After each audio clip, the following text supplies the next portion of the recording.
Bonsoir à toutes et à tous et bienvenue dans cette nouvelle édition du journal. Il est 18h58. Merci de votre fidélité. Nous serons ce soir en compagnie de Jean-Pierre Béchler. Bonsoir. Bonsoir. Vous êtes donc le président de la commission formation de l'Assemblée permanente des CMA. À vos côtés, Jean-Denis Larose. Bonsoir. Bonsoir.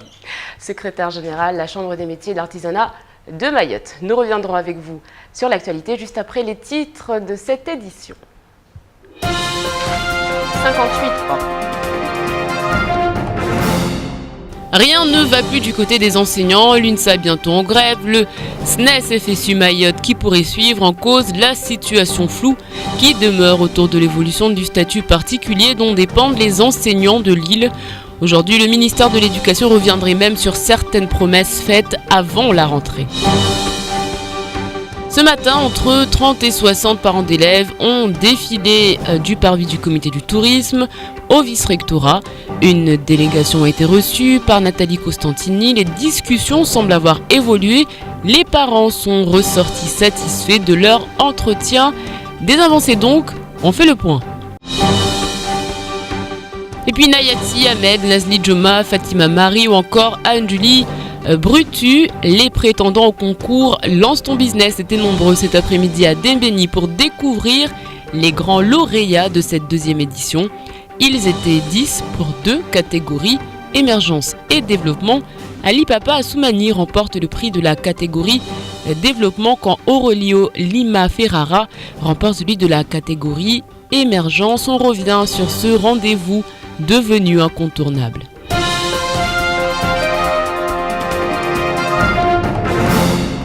Et puis vous l'auriez donc compris, ce n'étaient pas les images de la cérémonie de ce matin du côté de Dembéni, mais bien le sujet qui nous intéresse puisqu'on parlera avec mes deux invités de ces formations en boucherie qui se mettent en place. On en parlera dans quelques instants, mais d'abord ce sujet d'actualité, la réforme des rythmes scolaires. Ils avaient prévenu, ils étaient donc à nouveau descendus dans la rue ce matin. Les parents d'élèves des communes de Chirongui, Bouéni, Kanikeli et Bandélé manifestaient hier pour protester contre l'application de cette réforme. Si personne n'était véritablement contre le projet, tous demandaient des éclaircissements et un point sur la situation, un point qui a été fait ce matin au vice-rectorat. Les précisions de Shakila Issouf.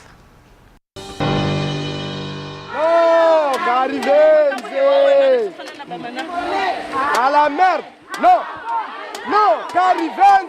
Un second appel au rassemblement avait été lancé hier matin place de la République pour un défilé qui devait se rendre au vice-rectorat où une délégation était attendue. 50 à 60 personnes avaient fait le déplacement, mais cette fois venant de partout dans l'île, du sud, mais aussi de Petite-Terre, de Tsunzu, de Cavani, de Kungu. Ainsi, en début de matinée, comme convenu, une délégation a été reçue par les services du vice-recteur et plusieurs choses ont été obtenues. À la sortie de notre entretien, il y a eu 3 engagements, on va dire, qui nous ont à moitié satisfaits. Un, c'est que nous on avait demandé carrément l'arrêt complet de ce rythme scolaire en attendant qu'il y ait vraiment une vraie concertation sur ce sujet-là, quoi. Le texte devrait être soumis au vice-recteur pour la fin de cette semaine. En résumé, une période supplémentaire de concertation a été emportée. Elle devra impliquer les maires et les services de l'État, tant pour apporter les garanties de financement que de travaux dans les établissements scolaires. Si elle valide ça, ça veut dire que dès lundi prochain, toutes les écoles de Mayotte ne seront pas en rythme scolaire. On fera donc 7h midi et quart comme on le fait actuellement. En attendant sa tournée et avoir la concertation de tout le monde. Et pour ce faire, les maires seront placés au premier rang des responsabilités avec un vice-rectorat qui arrondira les ongles pour que chaque école du territoire puisse aménager ses rythmes tout en respectant les fondamentaux de la loi, à savoir la pause méridienne. La détente semble revenue, mais elle est encore bien fragile. Dans l'actualité également, le SNES FSU Mayotte, syndicat majoritaire des enseignants du second degré, en colère. En cause, la situation de flou qui demeure autour de l'évolution du statut particulier dont dépendent les enseignants de l'île. Aujourd'hui, le ministère de l'Éducation reviendrait sur certaines promesses faites avant la rentrée. Le syndicat a convoqué une assemblée générale en fin d'après-midi et menace maintenant d'appeler à la grève. Les précisions de Camille Leca. trahison. Voilà le sentiment qui habite les délégués du SNES aujourd'hui. Depuis la rentrée, ils tentent de démêler le vrai du faux autour de l'évolution du statut des enseignants du second degré. Mais la tâche est difficile, tant les déclarations et contre-déclarations sont nombreuses. Dernier coup dur en date, l'interception d'une lettre du ministère de l'Éducation nationale envoyée au vice-rectorat. Elle apporte la preuve d'une première promesse non tenue. Comment faire une rentrée sereine où on a les 3/4 des collègues qui ne sont pas payés à la rentrée de ce qu'on leur doit, des indemnités qu'on leur doit, les 3/4 ne sont pas payés parce que le ministère hésite. Et on découvre dans cette note de service que le ministère avait demandé aux académies le 15 juillet de surseoir au paiement, parce qu'ils ne savaient pas à quelle sauce on allait le manger. Alors évidemment, quand on s'installe à Mayotte, quand on veut travailler à Mayotte, quand il faut attendre 1 mois, 2 mois de savoir à quelle sauce on va être mangé, ça crée beaucoup d'insatisfaction et puis une situation qui n'est pas propice à faire notre travail, effectivement. Mais ce n'est pas tout. L'application du nouveau décret de 2013 encadrant le statut des enseignants, arrivé sur l'île depuis le 1er janvier 2014, pourrait mettre en péril d'autres avantages annexes à l'indemnité, comme la prise en charge du voyage interséjour, des frais de déménagement ou le taux effectif des cotisations sociales prélevées sur l'indemnité. Enfin, autre acquis cher au corps enseignant, la conservation de leur académie d'origine. Et là encore, des zones d'ombre subsistent. Depuis 2 ans, on essaie de convaincre le ministère en leur disant une chose très simple. On a une spécificité à Mayotte, quel que soit le statut. On a des gens qui viennent de l'extérieur pour encore au moins une génération. Il faut absolument garder l'académie d'origine. Nos interlocuteurs nous disent, le cabinet du ministre, on va garder l'académie d'origine pendant au moins 10 à 15 ans. La promesse a été réitérée là, il y a 10 jours. En revanche, au vice-rectorat, on est beaucoup moins affirmatif sur cette promesse, donc on est à nouveau dans un flou total. Le SNES avoue aujourd'hui organiser la riposte. Il a d'ailleurs convoqué une assemblée générale cet après-midi afin d'informer les enseignants de toutes ces évolutions. L'appel à la grève n'est pas exclu. À noter donc que l'Assemblée s'est terminée il y a quelques minutes et que le SNES entrera en grève le 7 octobre prochain. Par ailleurs, une autre assemblée a eu lieu, celle de l'UNSA Éducation qui s'est tenue à Tsarano. Une journée d'action a également été décidée pour ce mardi 7 octobre et ce afin de montrer le fort mécontentement de la communauté enseignante de l'île. Fin de citation. Au laboratoire de formation de boucherie de la Chambre des métiers de l'artisanat accueillait ce matin une délégation de la métropole. Voilà l'autre actualité de la journée. Objectif de la visite, vérifier la qualité du dispositif et découvrir les particularités de la formation au métier de l'artisanat ici à Mayotte. C'est un reportage signé Camille Leca et Abbas Saliti. Il y avait du monde ce matin dans le laboratoire de boucherie. Une délégation de l'Assemblée permanente de la Commission de la Chambre des métiers et de l'artisanat venait découvrir le dispositif de formation proposé par la CMA Mayotte. Pendant près d'1 heure, les membres ont pu échanger avec les étudiants. L'occasion pour eux de constater que Mayotte est sur la bonne voie.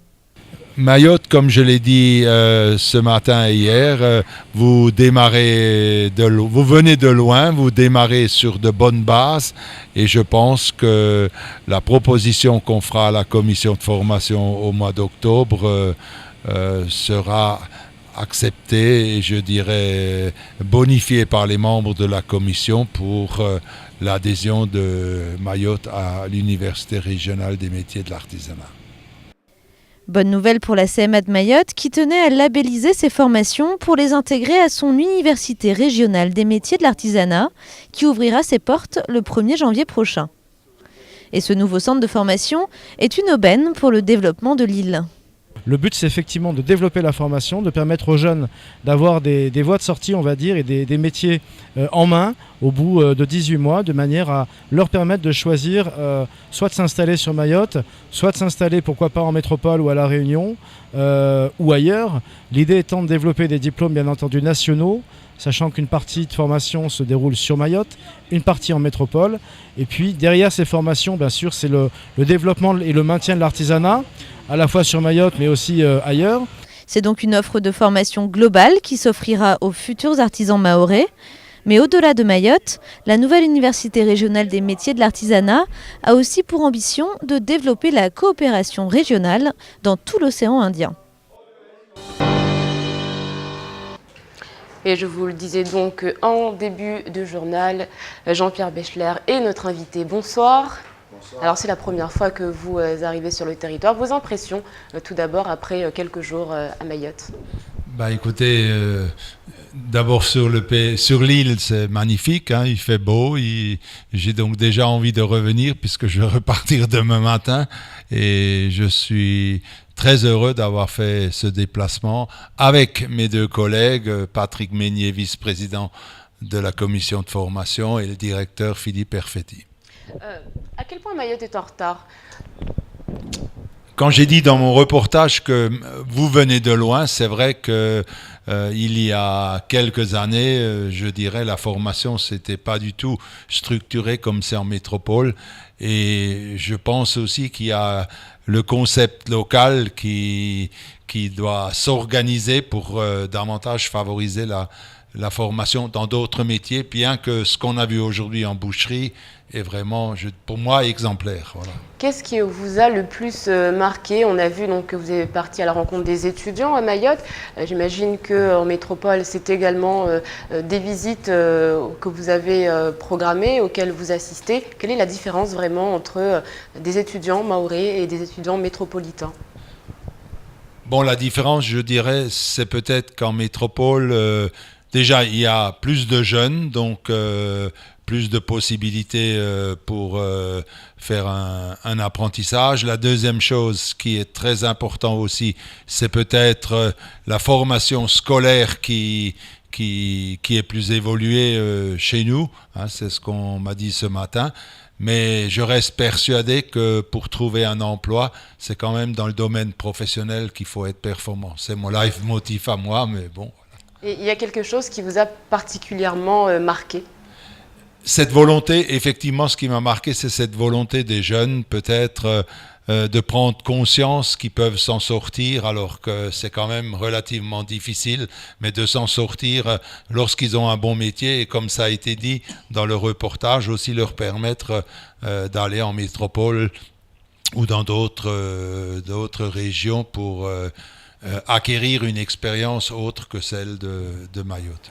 Et on rappelle donc que c'est la CMA de Mayotte qui vous a invité. Jean-Denis Larose, rebonsoir. Bonsoir. Aujourd'hui, j'ai envie de vous demander quelle est vraiment la spécificité de notre département. Qu'est-ce que vous avez voulu montrer à cette délégation?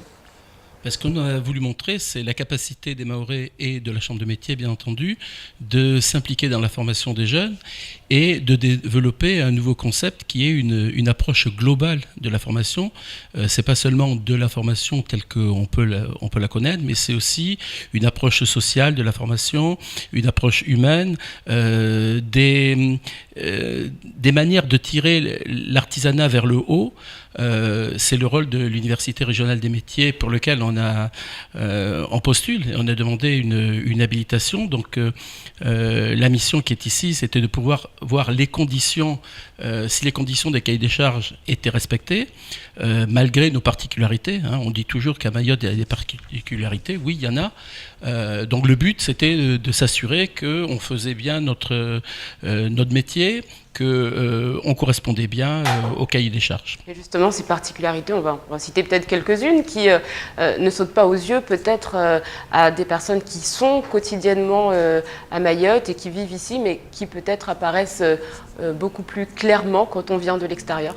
Les particularités, déjà, c'est un manque d'employeurs. Si on veut développer de l'apprentissage, il faut des employeurs, puisque l'apprentissage, c'est de l'alternance. Donc, c'est une partie de formation dans des collèges, dans des lycées plutôt, ou dans un centre de formation, et puis c'est une partie chez des employeurs. Donc aujourd'hui, il manque d'employeurs pour faire de l'apprentissage. Et en plus, les employeurs qu'il y a sur l'île, ce ne sont pas forcément les employeurs dans des métiers qui recrutent partout. Par exemple, aujourd'hui, il n'y a pas de boucherie à Mayotte. Or, il y a 4000 postes de bouchers en métropole et il en manque à Mayotte. Donc l'idée, c'est de pouvoir créer rapidement, de susciter des vocations dans ces métiers en tension. Qu'est-ce que ça va changer si vous obtenez cette labellisation auquel vous espérez donc prétendre? Déjà, ça va changer pour le jeune ou l'adulte, ou le jeune adulte qui vient chez nous. Il sera plus apprenti ou stagiaire de la formation professionnelle, il sera étudiant dans une université. Donc déjà, il y a une reconnaissance qui est un peu différente et qui va donner, on l'espère, une autre image à l'artisanat. Ça, c'est une chose. Deuxièmement, ça va nous permettre de travailler aussi en réseau. Il y a des URMA dans toutes les régions en métropole et en Outre-mer. Donc ça va nous permettre de travailler en réseau et puis de travailler dans d'autres conditions avec d'autres partenaires, par exemple le centre universitaire, le CNAM qui est en train de se réimplanter à Mayotte, et puis des pôles d'innovation aussi qu'on trouve un peu partout sur le territoire national. Alors justement, Jean-Pierre Bechler, vous êtes là, vous, pour venir inspecter donc, le travail qui a été fait. Vous repartez demain, la commission va se réunir. Qu'est-ce qui pourrait faire finalement que la CMA de Mayotte échappe à cette labellisation pour cette année peut-être? Très bonne question. Ce que je peux vous dire, c'est qu'avec mon vice-président, nous allons présenter ce dossier, enfin tout ce qu'on a vu dans un dossier pour informer nos collègues. Je pense que je peux être légèrement optimiste sur ce qu'on a vu et sur ce qu'on a travaillé, mais c'est vrai qu'il y a ce pourcentage où la commission va nous poser des questions, va nous demander des informations complémentaires, et ensuite, c'est elle. Nous ne sommes nous deux que deux membres de la commission, mais voilà, c'est la commission qui décidera. Ou c'est top secret? Non, on peut demander, on le fait pas, hein, il y a un débat, et après débat, on vote, ou on décide ou on vote, ça dépend, hein, si les membres de la commission sont d'accord pour accepter tout de suite, ou comme vous l'avez dit, ou accepter plus tard, parce qu'ils peuvent très bien nous dire oui, mais nous voulons encore voir des avancées, et puis voilà. Mais moi je pars demain, mais je vous dis, je suis optimiste, c'est tout. Si ça se passe mal, je me ferai tuer, mais... On aura l'occasion bien évidemment d'en reparler avant la fin de ce journal. On poursuit en attendant l'actualité de cette journée, et à savoir donc ce qui s'est passé ce matin du côté de Dembéni. Campagne de communication offerte ou encore assistance au secrétariat pendant un an. Voilà ce dont bénéficieront les lauréats du concours Lance ton business. La cérémonie a donc lieu au centre universitaire de Dembéni. Le but, offrir la caisse à outils parfaite au bon chef d'entreprise et lui permettre de lancer son business en toute sérénité. Les images sont signées Nourdine Abdourahim. Dans la catégorie émergence, Nazi Djoma, psychologue, ainsi que Hilda Mavouna et son projet vente de produits capillaires et de bijoux remportent le prix spécial. Aurelio Lima Ferrara, qui avait présenté son projet de vente et réparation de produits électroniques, obtient quant à lui les faveurs du jury. Dans la catégorie développement, ils étaient 5 à défendre leur chance, de la création de tenues traditionnelles sur mesure en passant par l'entretien d'espaces verts et d'aménagement. Et justement, Ali Papa Assoumani, le créateur de ce concept, aura fait la différence. Je connais ce métier, alors là je suis passé à la couveuse, on m'avait donné beaucoup plus que ce que je pensais, parce qu'on m'avait donné l'idée de gérer l'entreprise, l'idée d'être un entrepreneur. On m'avait donné aussi beaucoup de choses comme quoi je peux faire pour aller avancer mon entreprise.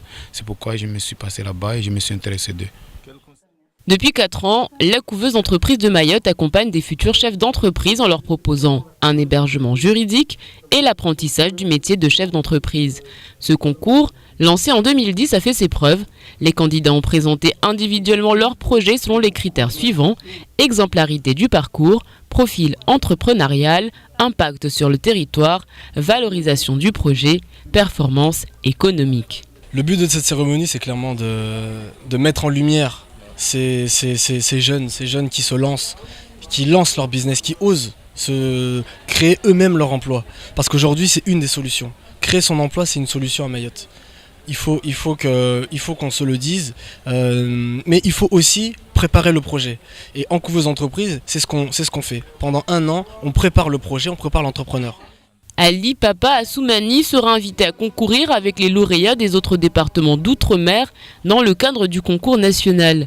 Cette seconde étape aura lieu le 4 décembre prochain au sein du cabinet du ministère de l'Outre-mer à Paris. À noter également dans la catégorie développement le prix spécial du jury pour Anne-Julie Bruton. En attendant, il est 19h18. L'heure pour nous de faire le point sur l'actualité en bref dans votre journal.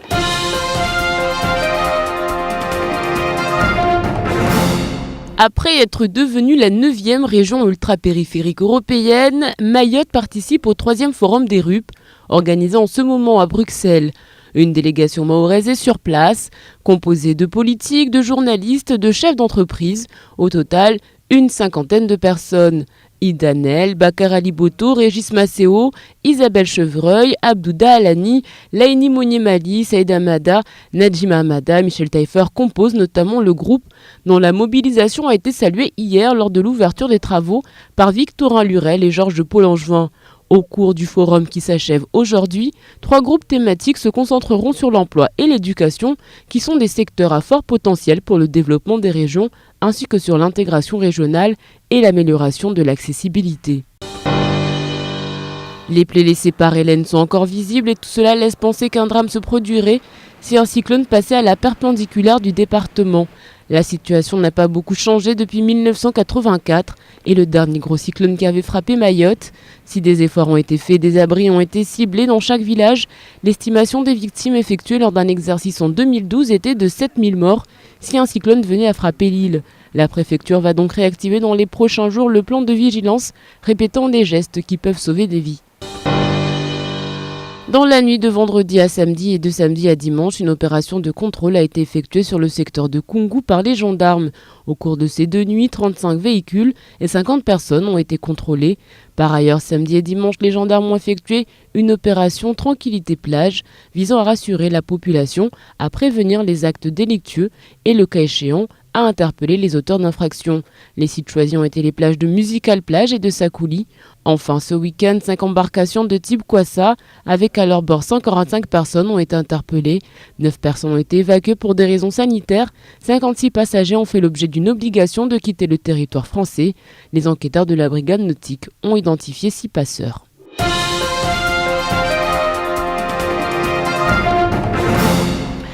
Ils sont les anciens combattants de Mayotte, pourtant ils vivent en marge de la société. Nombreux sont ceux qui mendient aux abords des routes, d'autres comme Déré Oumadi vendent du tabac, place de l'ancien marché à Mamoudzou. Menacé d'expulsion, interdit de vendre ce tabac, Mazouhoura est le frère de Zanam Déré. Il résiste aux lois d'un système qui évolue beaucoup trop vite, selon le reportage de Shakila Issouf et Fred Suleiman.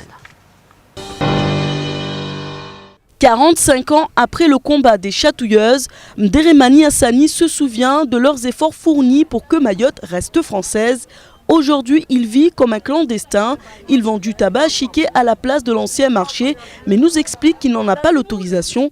Il ne touche aucune aide, ne peut compter que sur le tabac pour toucher un peu d'argent.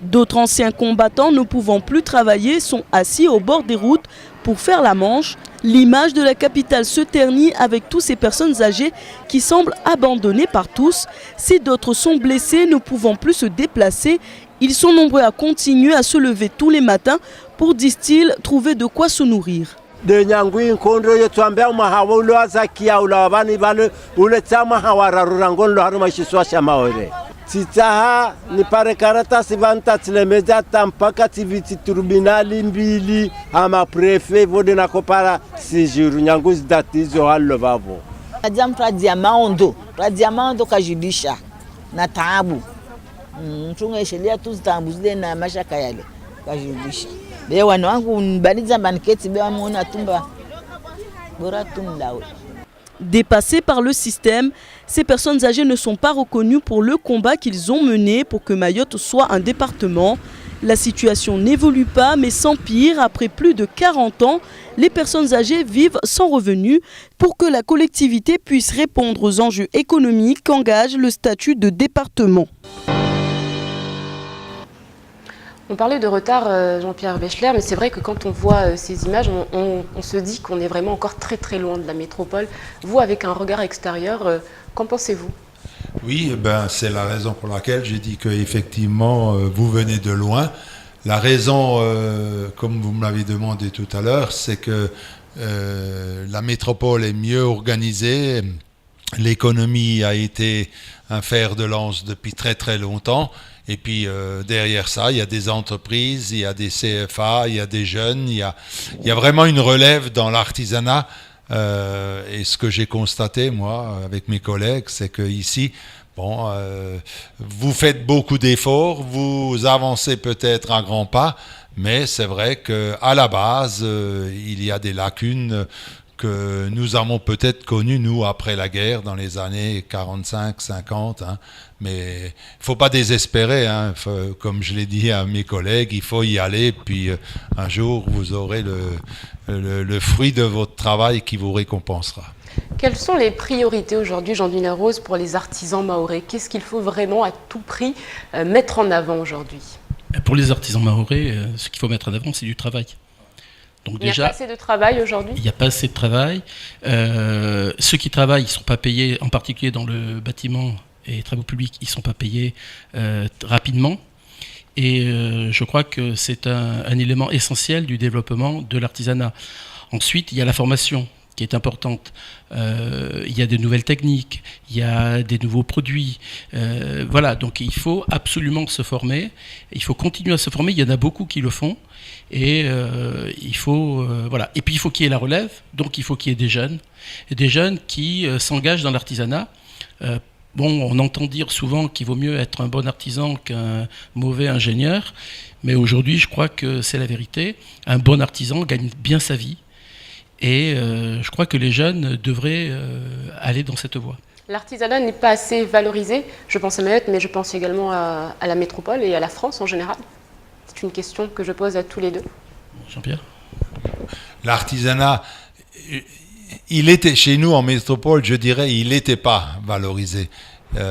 Si vous me permettez, je vais juste vous dire qu'au sénatorial de l'apprentissage, on m'a demandé la différence avec le pays voisin qui est le mien, c'est l'Allemagne. En Allemagne, ils ont 1 500 000 apprentis. Nous, en France, on a 600 000. Mais ce qui est plus grave, c'est que la différence dans la formation, en Allemagne, on forme pour une compétence professionnelle et en France, on forme pour un diplôme. Alors ça, à la longue, avec les années et les années, nous avons plein de jeunes. Les jeunes qui ont un bac, c'est 80 ou 90% du bac. Voilà, c'est un exemple. Mais avec le bac, ils n'ont pas de travail. Tandis qu'un jeune qui sort d'un apprentissage, il trouve du travail, puisque 90% des jeunes qui sont titulaires d'un métier avec un CAP ou un CTM de niveau 5 au bout, ils trouvent un emploi. Voilà. C'est ça un peu aussi la différence qu'il y a entre ceux qui font des études ou qui vont dans les écoles et ceux qui apprennent un métier, je répète, par alternance entre une partie du temps chez le chef d'entreprise et une partie au CFA. C'est encore plus compliqué à Mayotte de valoriser l'artisanat? C'est pas plus compliqué, il y a eu la même chose, comme disait Jean-Pierre, il y a eu la même chose en métropole. Moi je me rappelle quand j'étais jeune, on me disait si tu travailles pas bien à l'école, tu seras artisan. Voilà, donc je crois que cette image, il faut la changer. On essaye, nous à la Chambre de métier, de la faire changer. Je crois que les jeunes commencent à comprendre, mais c'est un combat de tous les jours, quoi. Voilà. Être artisan, c'est un vrai métier. C'est pas un métier quand on ne sait rien faire d'autre. C'est un vrai métier où on apprend énormément de choses et en plus c'est un métier humain. Voilà, c'est ça l'artisanat. Le Conseil général doit s'investir plus aujourd'hui. On l'a vu qu'il y a eu des conventions de signer entre certains conseils généraux et donc les CMA. À Mayotte, il faut plus de partenariats. Alors, normalement, ce sont les conseils régionaux qui financent la formation. À Mayotte, le conseil général nous aide, il n'y a aucun problème. Maintenant, il faut bien entendu faire plus. Il y a 5000 jeunes tous les ans qui arrivent sur le marché de l'emploi sans métier et sans qualification. Il faut aller plus loin. C'est à nous aussi à proposer des métiers dont on a besoin. Il ne faut pas continuer à former des jeunes dans des métiers où au bout, il n'y a pas de travail. Donc il faut former des jeunes dans des métiers en tension où il y a de la demande, et il y en a beaucoup.